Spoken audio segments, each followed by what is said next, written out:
আমি আপনাদের সামনে পবিত্র কোরআন মজিদের সূরা সফ থেকে প্রথম 4টি আয়াত তিলাওয়াত করেছি।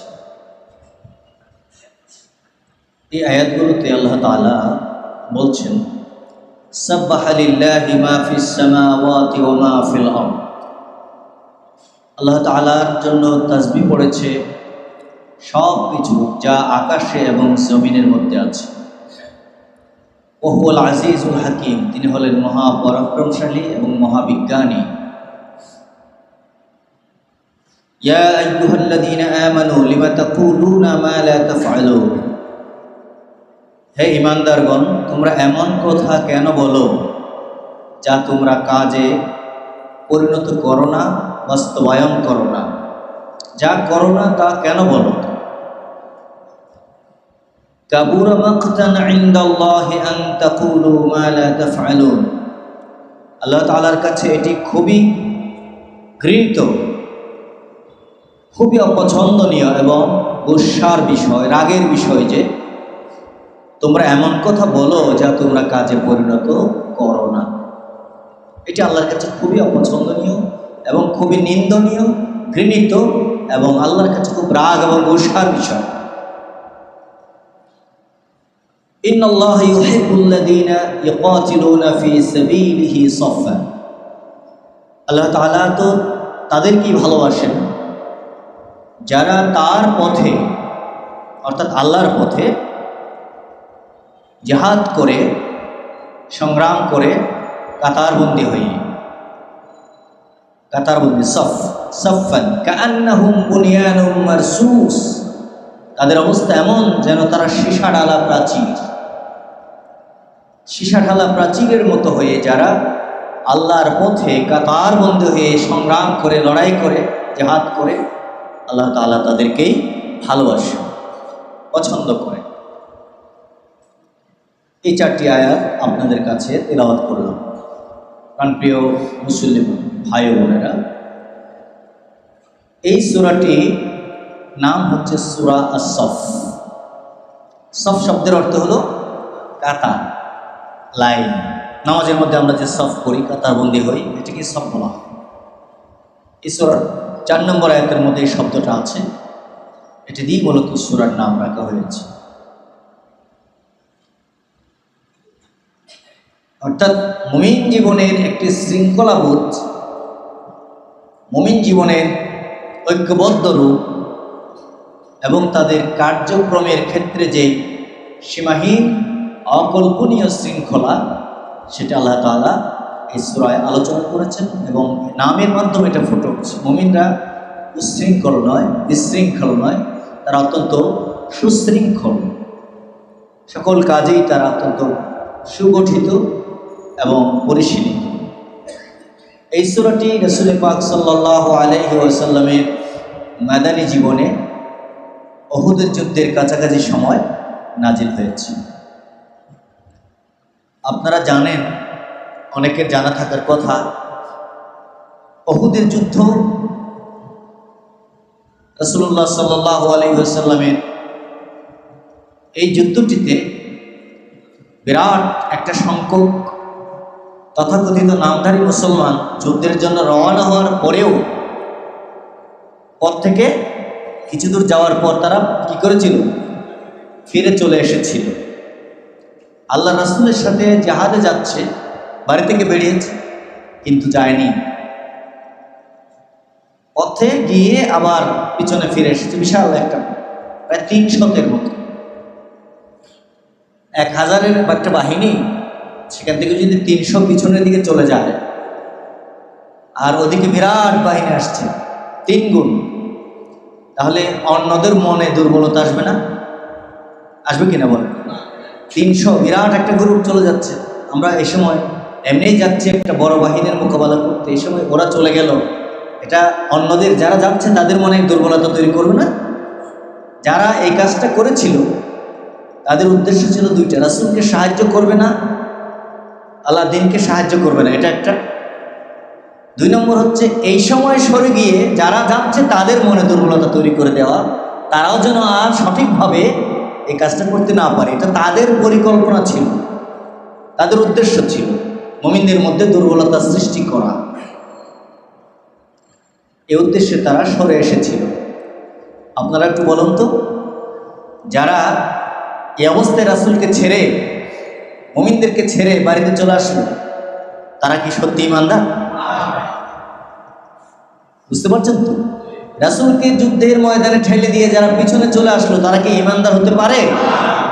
কিন্তু তারা কালেমা পড়ত, তারা রাসূল করিম সাল্লাল্লাহু আলাইহি সাল্লামের সাথে জামাতে নামাজ পড়ত, তারা রোজা রাখত, তারা ইসলামের বিভিন্ন বিধানগুলো পালন করত, কিছু কিছু বিধান পালন করত, সামাজিক মুসলমান আর কি।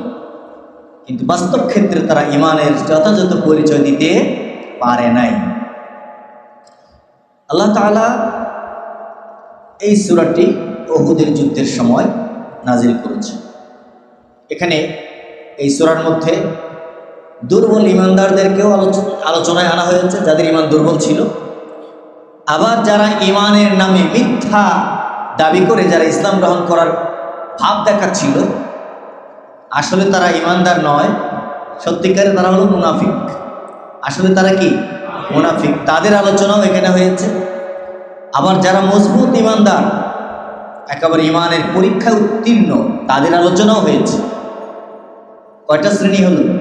3 শ্রেণী। দুর্বল ঈমানদার, সবল ঈমানদার, আর মাঝখানে ঈমানের মিথ্যা দাবিদার। ঈমানের মিথ্যা দাবিদার, এরা হলো মুনাফিক। এই 3 শ্রেণীর মানুষের আলোচনা এখানে হয়েছে। আলোচনার শুরুতেই আল্লাহ তাআলা যে প্রথম আয়াতটা, এই সূরার 1 নম্বর আয়াত, যেটি এখানে আল্লাহ বলছেন, আকাশ এবং জমিনে যা কিছু আছে সকলেই তাসবিহ পড়ছে, প্রশংসা করছে কার? সাব্বাহা, তাসবিহ পড়েছে, এটা অতীতকালীন ক্রিয়া, অতীতকালীন। হ্যাঁ, তাসবিহ পড়েছে, আল্লাহ তাসবিহ পড়েছে। তাসবিহ মানে হচ্ছে প্রশংসা করা। আমরা যেমন নামাজের মধ্যে তাসবিহ পড়ি, সুবহান রাব্বিয়াল আযীম, রুকুর মধ্যে পড়ি, আবার সিজদায় গিয়ে কি পড়ি? সুবহান রাব্বিয়াল আ'লা। আমি প্রশংসা, পবিত্রতা ঘোষণা করছি আমার সেই রবের, যিনি মহান, যিনি সর্বশ্রেষ্ঠ। রুকুতেও বলি, সিজদায়ও বলি। এই তাসবিহ শব্দ থেকে সাব্বাহা শব্দটা এসেছে। এই কথাটা আল্লাহ তাআলা শুরুতেই বলে দিলেন যে আমার তাসবিহ পড়ছে আসমান জমিনের সব কিছু। আর আল্লাহ হলেন ওয়াহুয়াল আজিজ, তিনি হলেন মহাপরাক্রমশালী, মহাপরাক্রমশালী। আল হাকিম, তিনি হলেন মহাবিজ্ঞানী, প্রজ্ঞাময়, যার জ্ঞান গরিমাতে কোথাও ত্রুটি নাই, কমতি নাই, অপূর্ণতা নাই। আর যার শক্তিমত্তা অপ্রতিরুদ্ধ, যার ক্ষমতা অলঙ্ঘনীয়, যার মোকাবেলা করা কারো পক্ষে সম্ভব নয়, তিনি হলেন এত ক্ষমতার মালিক। সেই আল্লাহ প্রশংসা করছে আকাশ এবং জমিনের সবকিছু। এই সবকিছুটা প্রকাশ করার জন্য আল্লাহ তাআলা বলছেন মা ফিস সামা। মা শব্দটা দিয়ে আল্লাহ তাআলা সব কিছুকে ঢুকিয়ে দিয়েছেন, এর বাহিরে আর কিছু থাকে নাই। আরবির এই শব্দটা প্রাণীবাচক, জড় পদার্থ, জীব পদার্থ, যত রকমের পদার্থ থাকে, বস্তু থাকে, সব কিছুকেই অন্তর্ভুক্ত করে। আমাদের দৃষ্টিতে যেগুলো প্রাণহীন, আমরা যেগুলোকে প্রাণী মনে করি না, মরা মনে করি, জড় মনে করি, সেগুলো এই মায়ের মধ্যে আছে। অর্থাৎ সব কিছুই তাসবিহ পড়ে কার? আল্লাহ তাআলা। এই কথাটা আয়াতের শুরুতে, পরবর্তীতে আল্লাহ বলবেন, হে ঈমানদাররা, কেন তোমরা এমন কথা বলো যেটা কাজে পরিণত করো না? এটা আল্লাহর কাছে খুবই রাগের বিষয় যে তোমরা বলো একটা, করো অন্য আর একটা। আল্লাহ তো তাদেরকেই ভালোবাসেন যারা আল্লাহর পথে কাতারবন্দী হয়ে এমনভাবে লড়াই করে যেন তারা সীসা ঢালা প্রাচীর। তাহলে এই আলোচনাগুলো করার আগে আল্লাহ তাআলা নিজের প্রশংসা, নিজের শক্তিমত্তা এবং নিজের ক্ষমতার কথাটা বলে দিলেন প্রথম। এটা একটা ভূমিকা, এই আয়াতটা হচ্ছে ভূমিকা। অর্থাৎ আল্লাহ পাক রব্বুল আলামিন বলতে চেয়েছেন এখানে যে তোমরা যারা আজ বিভিন্ন কথা বলো অথচ কাজের বেলায় খুঁজে পাওয়া যায় না, মুখে বলো অনেক কিছুই, বাস্তবে তোমাদেরকে খুঁজে পাওয়া যায় না।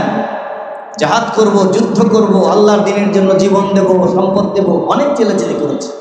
যখনই জিহাদের আয়াত নাযিল হয়েছে তখনই তাদের কাঁপুনি শুরু হয়েছে, ভয়। রাসূলকে ছেড়ে দিয়ে তারা পিছনে চলে এসেছে। আল্লাহ পাক রব্বুল আলামিন প্রথম আয়াতেই বলে দিচ্ছেন যে তোমরা যারা এই পৃথিবীতে বাস করছো, তোমরা মনে করো না যে তোমরাই আমার গোলাম। তোমরা আমার প্রশংসা করলে আমি অনেক দামি নামি হব, আর তোমরা যদি আমার প্রশংসা না করো, ইবাদত না করো, আমার গুণগান না গাও, তাহলে আমার গুণ, আমার কীর্তন, আমার প্রশংসা মুখ থুবড়ে পড়বে। আমার সুনাম করার, প্রশংসা করার আর কেউ বুঝি নাই। তোমরা গণলেও কত, সংখ্যায় বা কত, শক্তিও বা তোমাদের কতটুকু। আমি আল্লাহ বলে দিচ্ছি, আকাশে জমিনে যা কিছু আছে সব কিছুই প্রতিনিয়ত তাসবিহ পড়ে প্রশংসা করে কার? তোমরা যদি নাও করো, তোমরা যদি মুখ ফিরেও নাও, বরং আমার দ্বীনের বিরুদ্ধে যদি তোমরা ঐক্যবদ্ধ হয়ে লেগেও যাও, তাতেও আমার কিচ্ছু আসে যায় না। আমি তো এমন এক সত্তা, আল আজিজ, যিনি মহাপরাক্রমশালী, যার শক্তি এবং ক্ষমতার সামনে টিকে থাকবে তো দূরে থাক, মুহূর্তের জন্য দাঁড়ানোর ক্ষমতাও কারো আছে ভাই? সাগরের পানিগুলিকে আল্লাহ তাআলা যদি ইশারা করে দেন, সে সাগরের শান্ত পানি হাজার লক্ষ বছর ধরে শুয়ে আছে। সে পানি কিভাবে পাহাড়ের মতো জমিনের দিকে দৌড়ায় আসে, ঠেকানোর সাধ্য কারো আছে? দৌড়ায়ও করাইতে পারে না। গাড়ি টাড়ি সব বাড়ি করে সত্য কাগজের নৌকার মতো ভাসিয়ে নিয়ে চলে যায়, ঠিক কিনা বলে? শুধু পালাতেই থাকে, পালাইতেও পারে না। তুফান যখন শুরু হয় মানুষ কত অসহায়, ভূমিকম্প যখন হয় মানুষ কত অসহায়, আল্লাহ পাক রব্বুল আলামিন সামান্য একটু নাড়াচাড়া দিয়ে দেখা, আমার শক্তি এবং ক্ষমতার সামনে তোমরা কে? তোমরা যদি আমার প্রশংসা নাও করো, কিচ্ছু আসে যায় না। আমি তোমাদের প্রশংসা এবং তাসবিহ মুখাপেক্ষী। সূরা ইখলাস আল্লাহ বলেছেন আল্লাহুস সামাদ, আল্লাহ হচ্ছেন মুখাপেক্ষীহীন, ঠিক কিনা? আল্লাহ কারো মুখাপেক্ষী নন। আমার প্রাণপ্রিয় ভাইরা, আল্লাহ পাক রব্বুল আলামিন এত ক্ষমতার মালিক যে তিনি কারো মুখাপেক্ষী নন। তিনি কোনো কিছু করতে চাইলেই, শুধু চাইলেই হয়ে যায়, ঠিক কিনা বলে? ইযা ক্বাদা আমরান ফাইন্নামা ইয়াকুলু লাহু কুন ফায়াকুন। আল্লাহ পাক রব্বুল আলামিন কিছু যখন করার সিদ্ধান্ত গ্রহণ করেন, তখন শুধু বলেন কুন, হও। হও শব্দটা বলার সাথে সাথে বিশাল বিশাল সৃষ্টি মুহূর্তের মধ্যেই হয়ে যায়। এত নিপুণ, এত সুন্দর, জটিল, সূক্ষ্ম, জানে ভাবতে ভাবতে বছরের পর বছর মানুষের ঘাম ঝরে যায়। মানুষ একুল ওকুল কিনার করতে পারে না। এত জটিল জটিল বিশাল কাজগুলো আল্লাহ তাআলা শুধু একটা শব্দ কুন বলার দ্বারাই কি হয়ে যায়। আল্লাহকে হাত দিয়ে ধরে ধরে কাজ করার প্রয়োজন হয় না।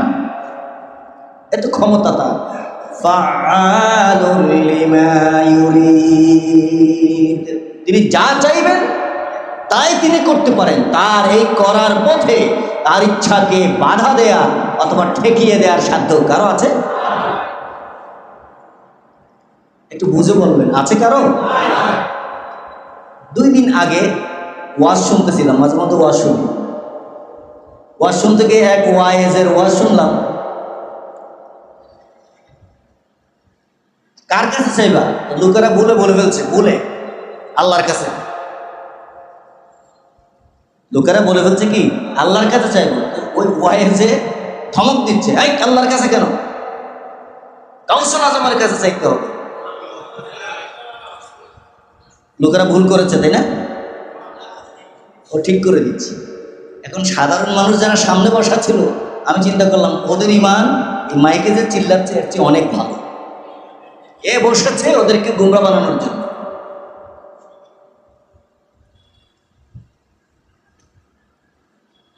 আল্লাহ তাআলাকে, আল্লাহ তাআলার ক্ষমতাকে, তার ইচ্ছাকে ঠেকিয়ে দেয় এমন সাধ্য কারো নাই, কারো নাই। নবী, ফেরেশতা, অলি, গাউস, কুতুব, কি নাম বলবেন আপনি? কারো আছে?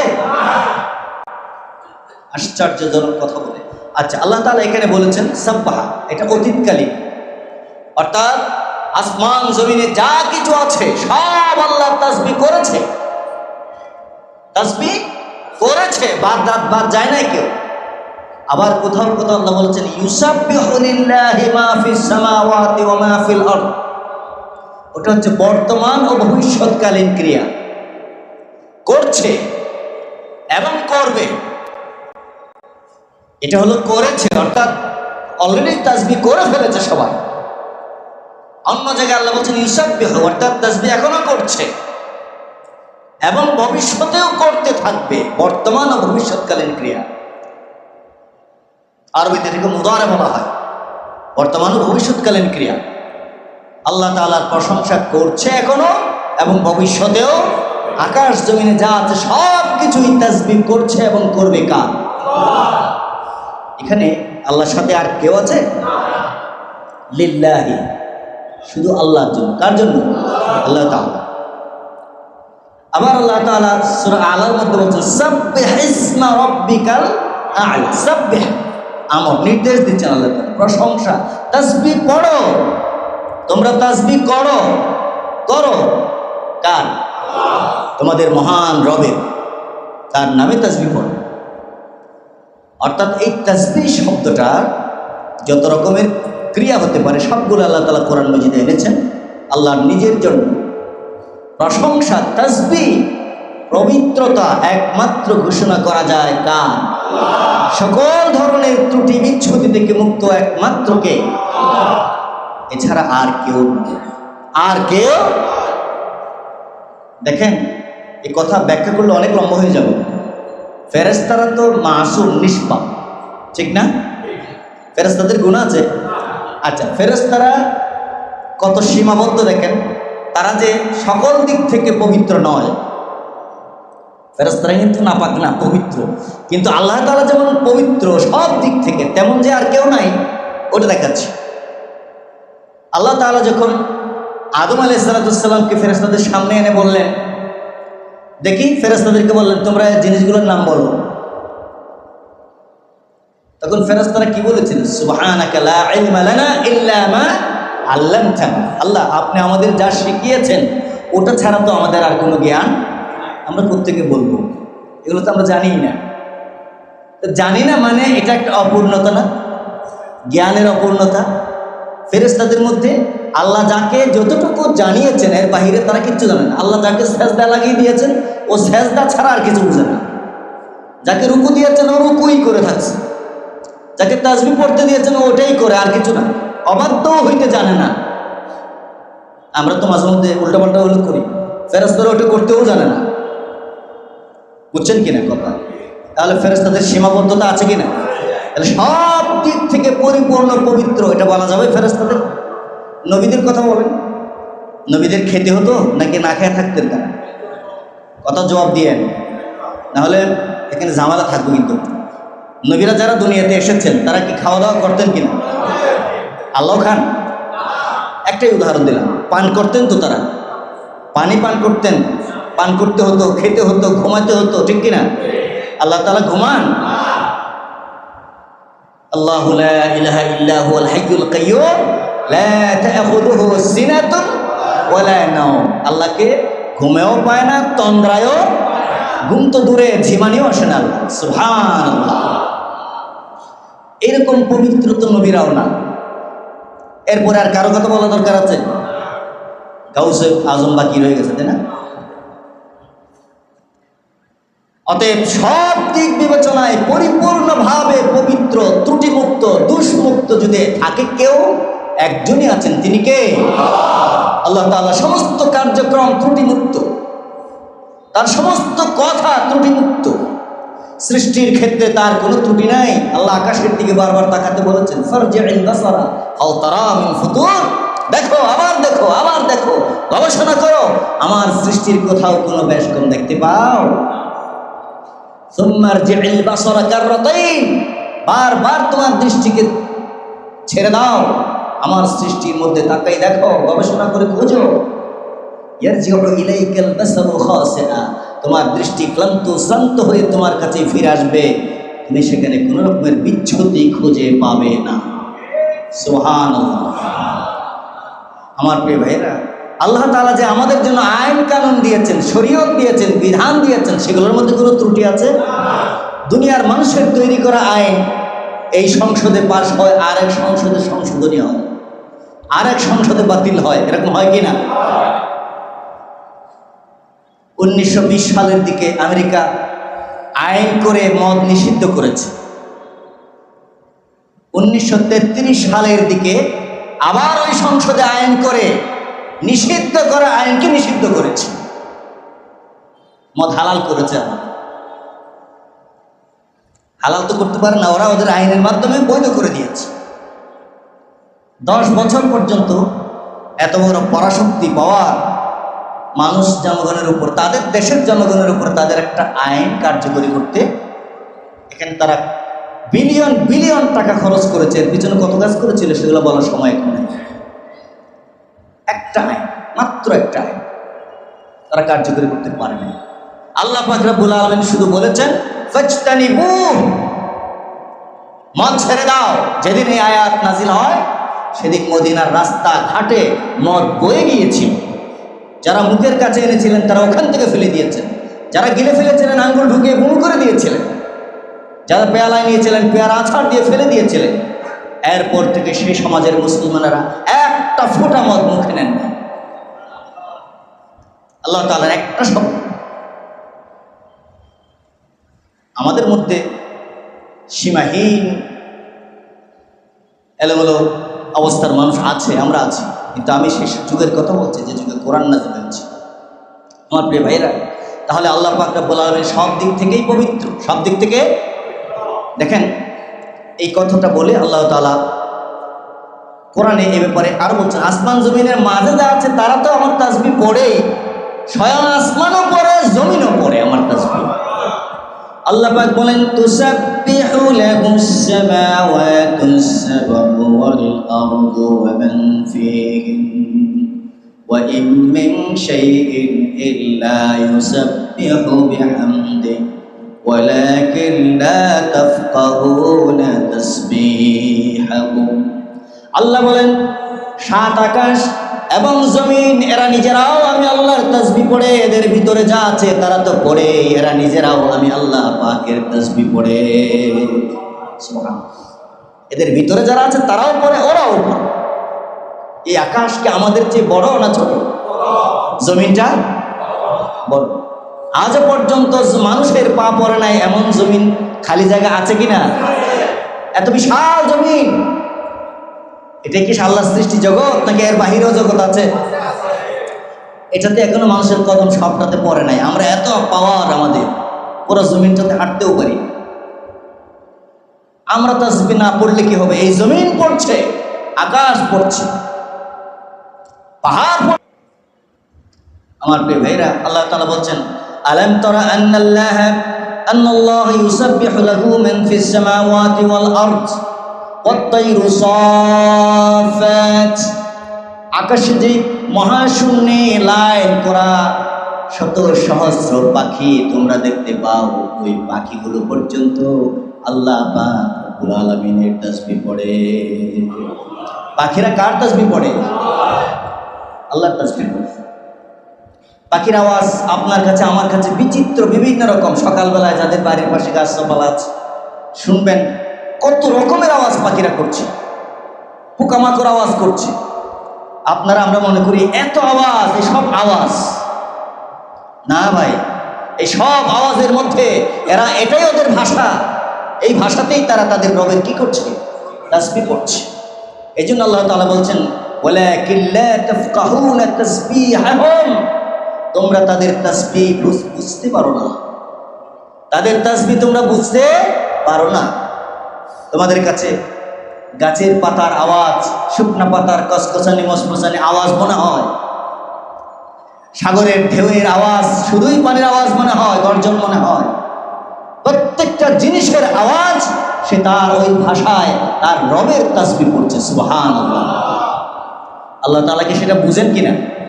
আল্লাহ তাআলা সব বুঝেন। কুল্লুন ক্বাদ আলিমা সালাতাহু ওয়া তাসবিহাহু, প্রত্যেকটা সৃষ্টি তার রবের কাছ থেকে কিভাবে রবের সালাত পড়বে, কিভাবে তার রবের তাসবিহ পড়বে সেটা শিখে নিয়েছে। সুবহানাল্লাহ।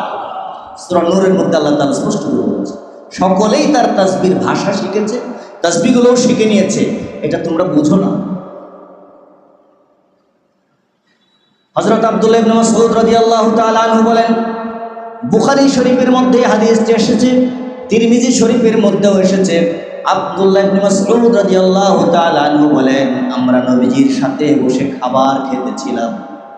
নবীজির প্লেটের খাবারগুলো আল্লাহ পাক রব্বুল আলামিনের তাসবিহ পড়তেছিল, আমরা সেই তাসবিহর আওয়াজ কান দিয়ে শুনতে পেয়েছিলাম। সেই খাবারের তাসবিহর আওয়াজ আমরা শুনেছি। সাহাবায়ে কেরাম রাসূল পাক সাল্লাল্লাহু আলাইহি ওয়াসাল্লামের সামনে থেকে শুনেছি। নবীজি যখন হেঁটে যেতেন, পাহাড়ের পাশ দিয়ে পাথরকুচি, কঙ্কর, পাহাড়ে পড়ে থাকা সেই পাথরকুচিগুলো আসসালাতু ওয়াসসালামু আলাইকা ইয়া রাসূলুল্লাহ, রাসূল পাক সাল্লাল্লাহু আলাইহি ওয়াসাল্লামকে সালাম দিত। সেই সালাম কেমন আপনি হয়তো প্রশ্ন করতে পারেন।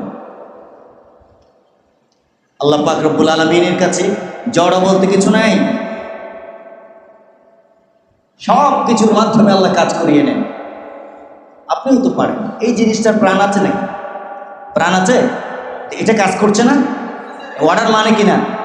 অর্ডার মানছে। আপনি একজন মানুষ যদি এই মেশিনকে অর্ডার দেন আর সেটা কাজ করে, আল্লাহ পাক রব্বুল আলামিনের সেই শক্তি নাই? আল্লাহর কাছে জড় বলতে কিছু নেই। আমার প্রাণপ্রিয় ভাইয়েরা, আকাশ কালো হয়, মেঘ জমা হয়, বজ্রপাত হয়, গর্জন করে উঠে প্রচণ্ড আওয়াজ, যে আওয়াজে মানুষের জীবন পর্যন্ত বহু সময় বিপন্ন হয়ে যায়। বজ্রের আওয়াজ। এবারও তো বজ্রপাতে বেশ কিছু মানুষ কি হয়েছে, মারা গেছে। আমাদের বাড়ির পাশেও কয়েকজন মারা গেছে। এই যে বজ্রের প্রচণ্ড আওয়াজ, যে আওয়াজ সহ্য করতে আমরা পারি না, আমরা তো মনে করি এটা এমনি ঝাড়া অথবা বজ্র চিৎকার মারছে। আল্লাহ পাক রব্বুল আলামিন সূরা রাদের মধ্যে বলছেন, ওয়ায়ুসাব্বিহুর রা'দু বিহামদিহি ওয়াল মালায়েকাতু মিন খিফাতি। বান্দা, যেই বজ্র চিৎকার করে গর্জন করে আওয়াজ করে, ওই গর্জনটা শুধুমাত্র আওয়াজ নয়, সে তার ভাষায় তার রবের তাসবিহ করে, প্রশংসা করে, এবং ফেরেশতারাও তাদের রবের ভয়ে প্রকম্পিত হয়ে তাসবিহ করে, প্রশংসা করে। মেঘের আওয়াজ, গর্জন, এটা শুধু গর্জন নয়, এটাও আল্লাহর কি? তাসবিহ। আমার প্রাণপ্রিয় ভাইয়েরা, পাখি, পর্বত সব হযরত দাউদ আলাইহিস সালামের সাথে এসে পর্বত আল্লাহর সাথে তাসবিহ পড়তো। পাখিগুলো এসে একত্রিত হয়ে হযরত দাউদ আলাইহিস সালামের সাথে আল্লাহ পাক রব্বুল আলামিনের তাসবিহ করত। সুবহানাল্লাহ বলেন না? আল্লাহ পাক সূরা জুমারের মধ্যে বলছেন, আল্লাহ তাআলা সূরা সাদের মধ্যে বলছেন, ইন্না সাখারনাল জিবালা মা'হু ইউসাব্বিহনা বিল আশি ওয়াল ইশরাক। আমি দাউদের সাথে, হযরত দাউদ আলাইহিস সালামের কথা বলছেন, দাউদের সাথে আমি পাহাড়গুলোকে মিলিয়ে দিয়েছিলাম, তার অনুগত করে দিয়েছিলাম। সেই পাহাড়গুলো সকালে সন্ধ্যায় দাউদের সাথে একত্রিত হয়ে মিলে আল্লাহ পাক রব্বুল আলামিনের তাসবিহ পড়ত। সুবহানাল্লাহ। তাসবিহ কিভাবে পাহাড় পড়ে সে প্রশ্ন আপনি করতে পারেন। আল্লাহ পাক রব্বুল আলামিন বলছেন, আমি পাহাড়কে দাউদের অনুগত করেছিলাম, সে যখন তাসবিহ পড়তো সকালে সন্ধ্যায়, পাহাড়গুলো সে সময় তার সাথে তাসবিহতে লেগে যেত।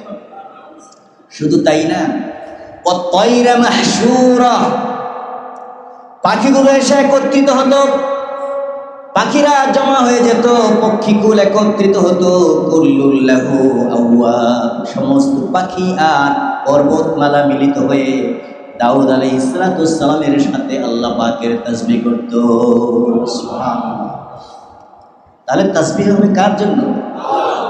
আবার বলেন, আল্লাহর আরশের যে বাহন ফেরেশতা, বাহন যারা বহনকারী ফেরেশতা আছে, আল্লাহর আরশ যারা বহন করে, তারাও তাসবিহ পড়ে কার?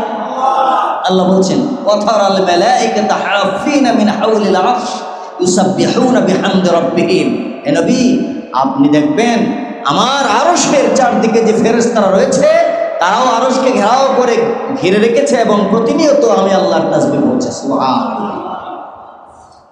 আল্লাহর তাসবিহ এমন একটি বিশাল নিয়ামত, যে তাসবিহ আপনার আমার জীবনের বিশাল বিশাল বিপদ মুসিবত দূর করে দিতে পারে। একটা জিনিস তাসবিহ, এটা তো ইবাদত, এবং এই ইবাদতটা এমন যে জীবনের বিশাল মুসিবত জীবন থেকে মুহূর্তে দূর করে দিতে পারে। আপনারা ইউনূস আলাইহিস সালামের কথা তো জানেন, তিনি কত বড় বিপদে পড়েছিলেন, ঠিক না? মাছ তাকে গিলে ফেললো প্রচন্ড ঝড় তুফানের মধ্যে। যে নৌকায় ছিলেন সেই নৌকা থেকে তাকে সাগরে ফেলে দেওয়া হলো। বিরাট এক মাছ এসে গিলে মাছ চলে গেল পানির নিচে। দুনিয়ার কোনো মানুষ ওই মাছ খুঁজে তাকে বের করে আনার কি সাধ্য কারো ছিল? তিনি মাছের পেটে কি করলেন? আল্লাহ তাআলা বলছেন ওয়াজান্নুন, মাছওয়ালা নবী ইউনূসের কথা বলছি। ইযযাহাবা মুগাদিবান, যখন তিনি তার জাতির উপরে রাগ করলেন, জাতি দাওয়াত গ্রহণ করে না, ঈমান আনে না, এই জন্য জাতির উপর রাগ করে তিনি গ্রাম ছেড়ে চলে যাচ্ছেন। যাওয়ার পথে যে ঘটনাটা ঘটলো, নদীতে যে পানিতে পড়ে যাওয়ার ঘটনা ঘটলো, আল্লাহ পাক বলেন ফাযান্না আল্লান নাকদিরা আলাইহি, সে মনে করেছিল আমি তাকে ধরবো না। এরপর যা হওয়ার তা তো হয়েই গেল, মাছ তাকে গিলে ফেললো। মাছের পেটে থাকা অবস্থায় সে যখন বলল ফানাদা ফিজ যুলুমাতি আল্লা ইলাহা ইল্লা আনতা সুবহানাকা ইন্নী কুনতু মিনাজ জালিমিন। মাছের পেটের ভিতরের অন্ধকার, পানির নিচের অন্ধকার, মেঘমালার অন্ধকার, মারাত্মক অন্ধকারের ভিতরে থেকে হযরত ইউনূস আলাইহিস সালাম যখন পড়লেন লা ইলাহা ইল্লা আনতা সুবহানাক, আল্লাহ তুমি ছাড়া আর কোনো মাবুদ নাই, আমার আর কোনো মালিক নাই, তুমি মহাপবিত্র। সুবহানাক, আবার তাসবিহ, তুমি মহাপবিত্র। ইন্নী কুনতু মিনাজ জালিমিন, আমি নিজের উপর জুলুম করেছি। কে বলেছেন এটা?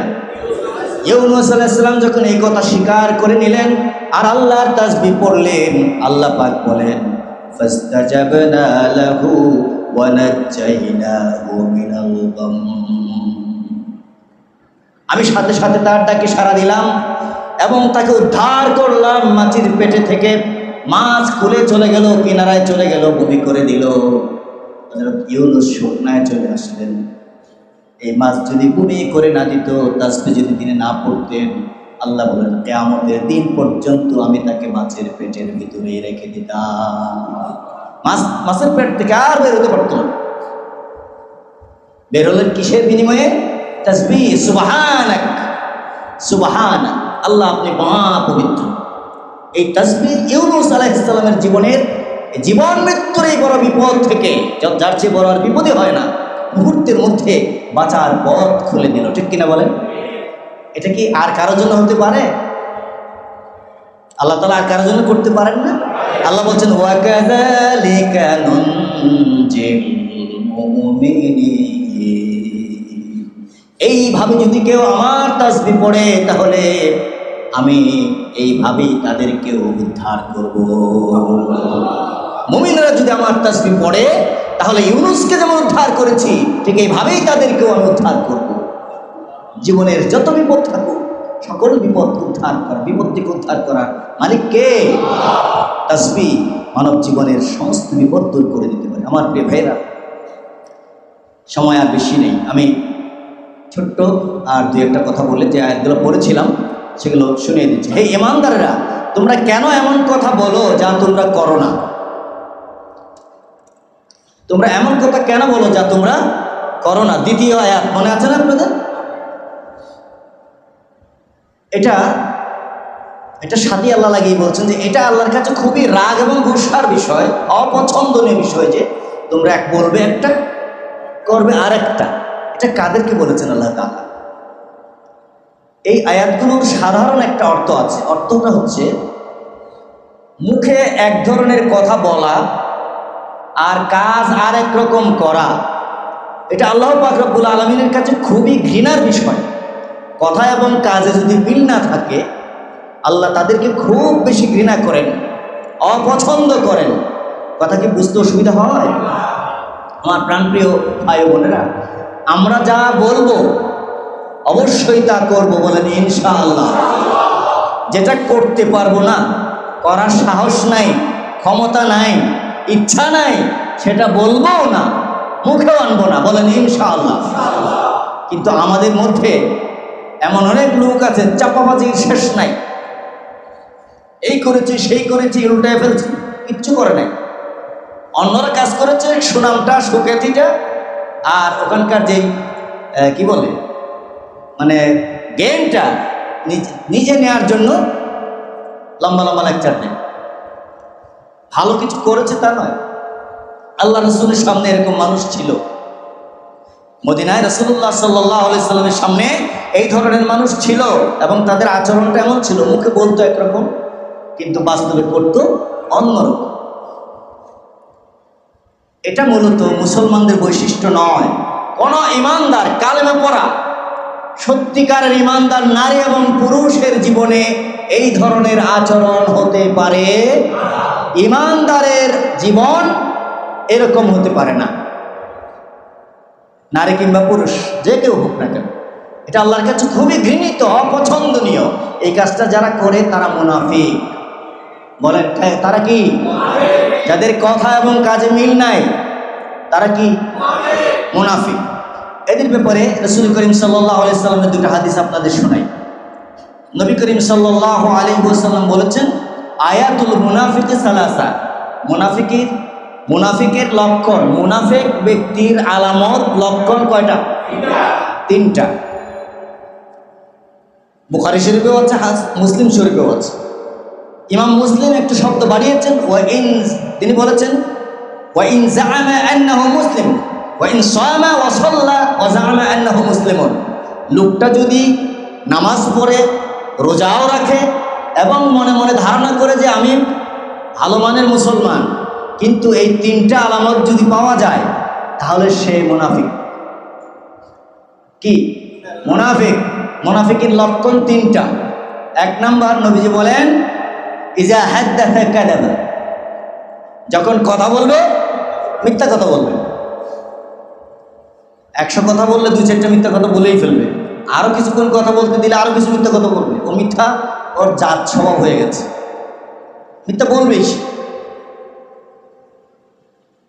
ওয়াইদা ওয়াদা আখলাফা। এবং কারোর সাথে ওয়াদা করলে সে ওয়াদা রক্ষা করে না। কি করে? ওয়াদা ভঙ্গ করে, খেলাফ করে, মানে ওয়াদা মানে না, ওয়াদা রক্ষা করে না। সেটা আল্লাহর সাথে হোক, নবীর সাথে হোক, অন্য কোনো মুমিনের সাথে হোক, মানুষের সাথে হোক, সে ওয়াদা করলে ওয়াদা রক্ষা করে না। এটা হলো মুনাফিকের একটা বৈশিষ্ট্য, মুনাফিকের একটা লক্ষণ। আর একটা কি? ওয়াইজা উতুমিনা খানা। আর আমানত রাখলে আমানতের কি করে? খেয়ানত করে। আমানতের খেয়ানত করে। বিদেশ থেকে টাকা পাঠায় এক ভাই, আরেক ভাই বলে, ভাই জায়গা কিনতেছি, আপনি দেশে আসলে সব আমরা 2 ভাই একসাথে আপনার নামে জায়গা কিনতেছি। এসে দেখে সব নিজের নামে কিনে ফেলছে, কিচ্ছু রাখে নাই। প্রিয় ভাইরা আমার, এ ধরনের আমানতের খেয়ানত আমাদের সমাজে আছে না? আমানত নিয়ে চেয়ারম্যান হলো, মেম্বার হলো, এমপি হলো, মন্ত্রী হলো, হ্যাঁ ক্ষমতা পেল, কোটি কোটি মানুষের আমানত, জিম্মাদার। সে আমানত রক্ষা করা কি ফরজ না? ফরজ কিনা বলেন? ফরজ। যে আমানতের বোঝা বইতে গিয়ে ওমর রাতের বেলা ঘুমান নেই। গ্রামের রাস্তায় রাস্তায় বাড়ির পাশ দিয়ে হাঁটতেন, কেউ ক্ষুধায় কষ্ট পেয়ে কান্না করছে কিনা, কারো বাড়িতে দুঃখ বেদনার কোনো আওয়াজ আছে কিনা সেটা শোনার জন্য কোনো দারোয়ান নিয়ে নয়, বডিগার্ড নিয়ে নয়, একা রাতের ঘুমকে হারাম করে তিনি রাস্তায় রাস্তায় ঘুরতেন। এবং ওমর বলতেন যে যদি একটা কুকুর না খেয়ে মরে আমাকে জিজ্ঞেস করা হবে। মানুষ না, শুধু প্রাণী পশুদের ব্যাপারে।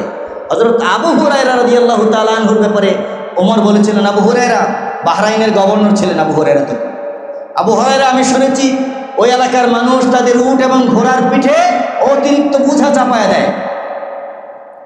এবার তোমাকে সতর্ক করে দিচ্ছি, এই ব্যাপারে ব্যবস্থা নাও। এরপরেও যদি পশুদের গায়ে উপরে যদি অতিরিক্ত বোঝা চাপানোর খবর আমি পাই, তাহলে কিন্তু আমি এটার ব্যাপারে ব্যবস্থা নেব। হযরত ওমর মানুষের ব্যাপারে দায়িত্ব পালন করে বসে থাকেন নাই, পশু প্রাণীদের ব্যাপারে পর্যন্ত তিনি সজাগ ছিলেন, সচেতন ছিলেন। তাদের ব্যাপারেও তার যে আমানতদারি, সেই আমানতদারির ব্যাপারে তিনি গাফেল ছিলেন না। আজকে আমাদের আমানতদারেরা এমন নাচানাচি, ফালাফালি, খুশি, মনে হয় না তাদের কোনো দায়িত্ব আছে। এত বিশাল দায়িত্বের বোঝা কাঁধে নেওয়ার পরে চেহারা কি সুন্দর, যত বেশি ক্ষমতা তত বেশি সুন্দর চেহারা। আশ্চর্য ব্যাপার, এই লোক ঘুমায় না, এই লোকের চেহারা সুন্দর হয় কেমনে? মানুষের এত মানুষের বোঝা কাঁধে নেওয়ার পরে ওর তো চেহারা ভেঙে যাওয়ার কথা, দুশ্চিন্তায়, পেরেশানি নাই, টেনশন নাই, কিচ্ছু নাই। আর এটা পাওয়ার জন্য পাগল। ওই সময় আমাদের পূর্বসূরি আবু বকর, ওমর, ওসমান, আলী, তারা কেউ খেলাফতের জন্য পাগল ছিলেন না। এই আমানতকে আমি বইতে পারবো, এই বোঝাকে আমি পালন করতে পারবো, এটার ভয়ে তারা থরথর করে কেঁপে উঠতেন। আল্লাহ পাক রব্বুল আলামিন বলছেন, ইন্না আরাদনাল আমানাতা আলাস সামাওয়াতি ওয়াল আরদি ওয়াল জিবাল ফাআবাইনা।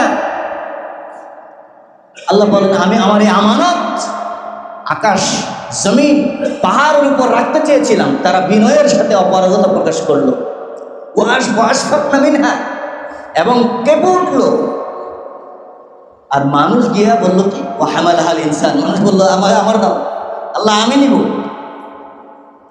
ইন্নাহু কানা যালুমান জাহুলা। আল্লাহ বলেন, মানুষ কত বড় জালেম এবং কত বড় জাহেল, সে জানেই না কত বড় আমানত সে কাঁধে নিয়েছে। যে আমানত এত বড় আকাশ নিতে চায়নি, পাহাড় নিতে চায়নি, জমিন নিতে চায়নি, সেটা কাঁধে নিয়ে এরপরে লাফাচ্ছে। তার কোনো চেতনা নাই, অনুভূতি নাই। এর চেয়ে বড় গাফেল, এর চেয়ে বড় জাহেল আর কি? আমার প্রিয় ভাইরা, হযরত ওমর ফারুক রাদিয়াল্লাহু তাআলা আনহু, আবু বকর সিদ্দিক রাদিয়াল্লাহু তাআলা আনহু, ওসমান রাদিয়াল্লাহু তাআলা আনহু, আমাদের পূর্বসূরীদের জীবনী ছিল এরকম। মানুষের আমানতের বোঝার ভয়ে তাদের জীবন থেকে পানাহার, ঘুম, বিশ্রাম সব চলে গিয়েছিল। এত বড় আমানতের বোঝা, একজন মেম্বারের অধীনে কতগুলো মানুষ, সবগুলো মানুষের খবর যদি সে ঠিক মতো নেয় আর তাদের দুঃখ সুখে পাশে যদি থাকতে চায়, তাহলে নাচানাচি করার সময় পাবে? এর চেয়ে বড় দায়িত্ব যার, তার আরও দায়িত্ব বেশি না? তার অবস্থা আরও খারাপ হবে না? এর চেয়ে বড় হলে আরও বেশি দায়িত্ব বাড়বে কিনা? কই সেটা দেখা যায়? মাশাআল্লাহ।